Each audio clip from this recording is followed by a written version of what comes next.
Okay, so here we are with another unboxing for a Kickstarter. The Deck of Many Quests.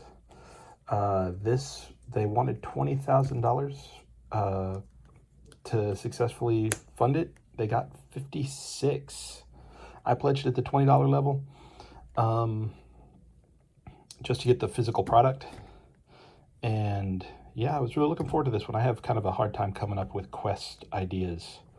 I'm good at filling in the holes, but usually a little bit of a writer's block when it comes to trying to actually come up with the quest ideas. But it comes in this really cool box here with the different types of quest cards that are in it. Nice magnetic top to keep it closed. All right, it opens up to show the different decks to create it. Yeah, deck of many quests. For building quests, begin by drawing quest cards, and then move on to your creature cards and your item cards. All right, so those are the creature cards. More creature cards, and quest cards. Where are the item cards? They must be mixed in there. And they have different star levels, which basically show how difficult or how important they are. So if you kind of keep everything at the same level, for your quest, you want a 2-star quest, a 2-star monster, or a 2-star item and a 2-star monster. Let's open these up and see what we got here. So, according to the Kickstarter, the ones with the swords are the quests, are the actual quest cards, like what you're doing. Okay, 3, 1, 2. All right. And the skulls are the creatures. Apparently each quest card will tell you how many of the others you need to draw. See, and these are the item cards. And the items could be MacGuffins, they can be treasures, or they can just be useful items to help finish the quests.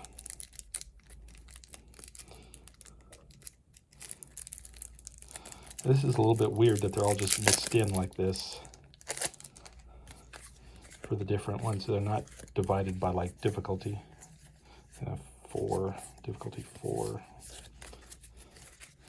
Let's go ahead and divide them all up. We'll take a look at some of them. Nice card quality. I like the back art. They look nice. They don't feel like standard playing card size, but I'm not exactly sure what standard playing card size is. But they feel a little bit small for that.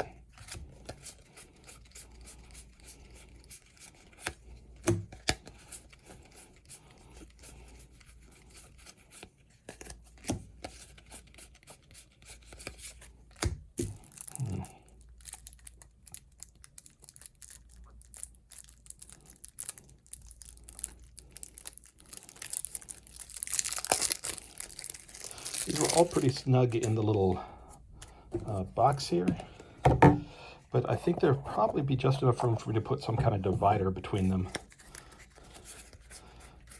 so that I don't have to, I can put all the creatures together, all the items together, and then just have them quick accessed.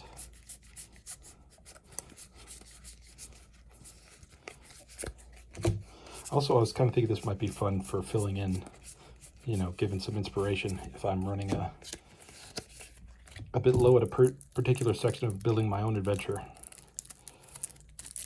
I need an item, I need a side quest, I can just pull out one card, or I need a creature or something, a complication, and pull out, just reach over to the deck and pull something out. I want to see if that'll work for it, if that'll work in that regard as well. There we go, we're just about done here. There are a lot of cards, which makes this effectively, I guess, limitless in the number of combinations and variety you can get out of these decks.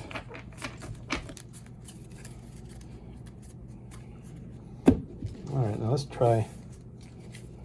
Now it does say that some of the things are very kind of weird and random, so you might want to redraw, but also the idea that they give of, well, maybe that's just a world building moment, you know, for why is it that way, and gives you something to kind of build off. The example I have is like, why is a cat-sized dragon the mayor of the village that the party has come to?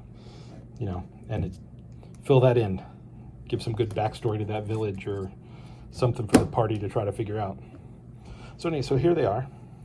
Needless to say, there's a lot more creatures and items than there are quests, but maybe about like half again as many, maybe a third more. All right, let's see what happens when we draw a couple of these, but they look really nice, and I'm kind of looking forward to it. Okay, let's see what we've got. Our quest is Whoopsie Daisy. While the master was away, an apprentice wizard has arranged, draw a creature, has angered a creature by accidentally transforming them into a sentient drawn item. The wizard has asked for your help in reversing the spell's effects before the master returns. All right, so that's a level 2. And these are very unspecific, so you can use them for any game system. So what creature was transformed? Let's see, monster. An animated gargoyle statue who shrieked the command of its former master. Okay. And what item was it transformed into? A whooping broom. The famous weapon of Mad Madame Beauclair.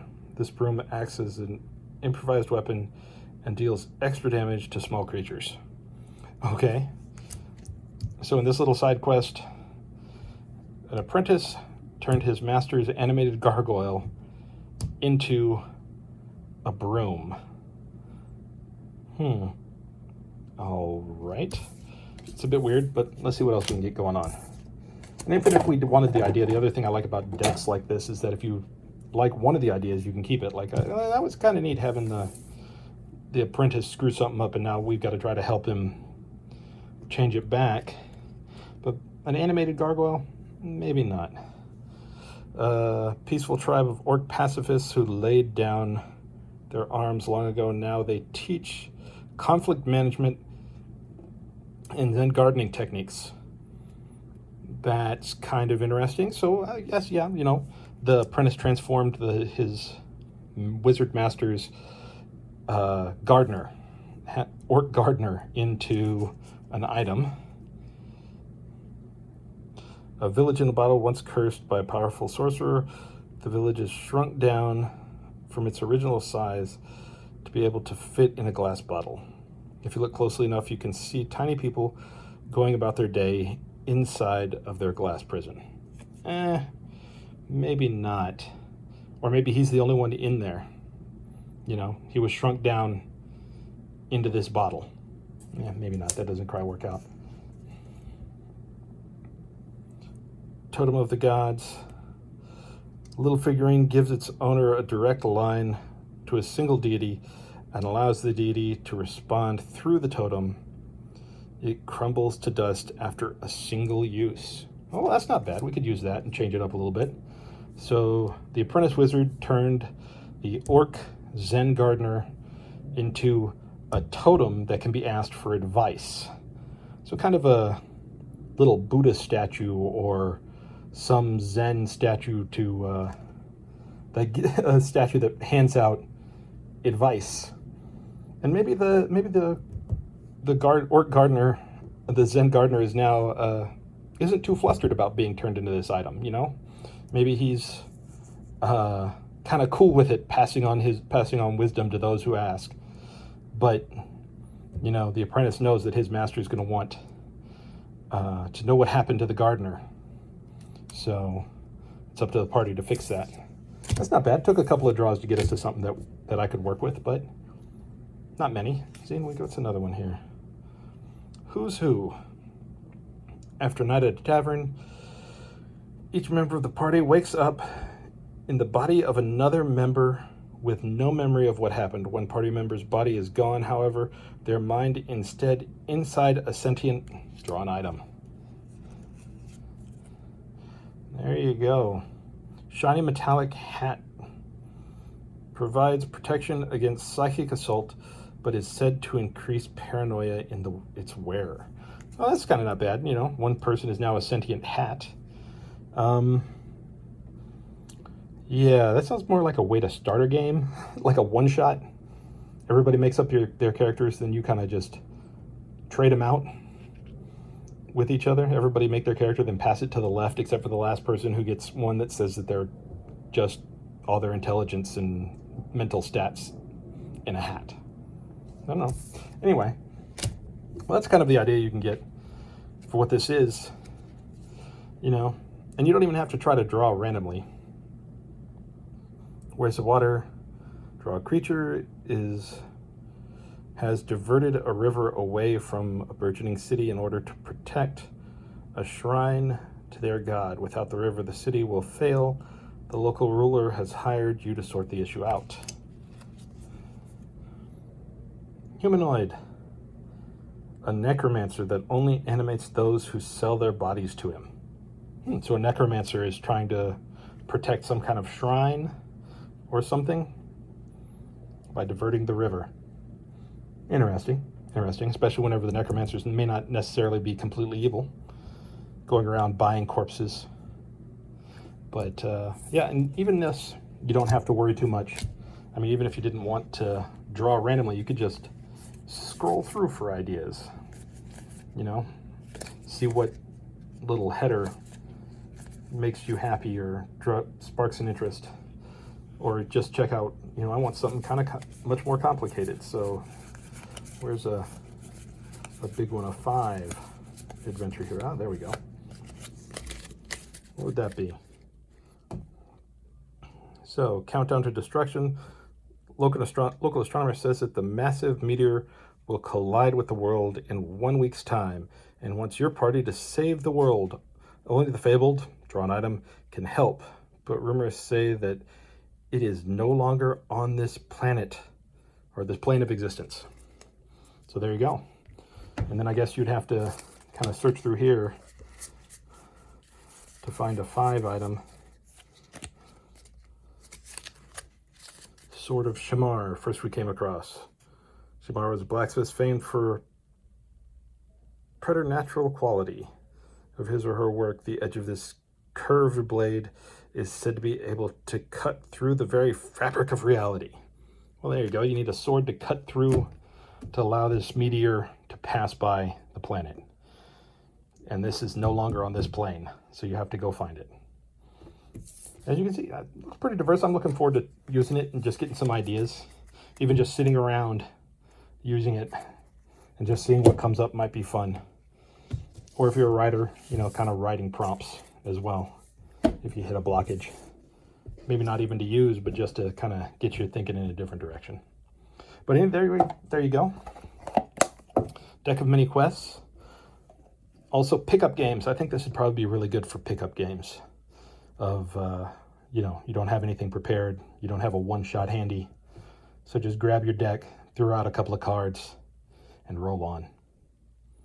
All right, so there you go. Deck of mini quests, Kickstarter.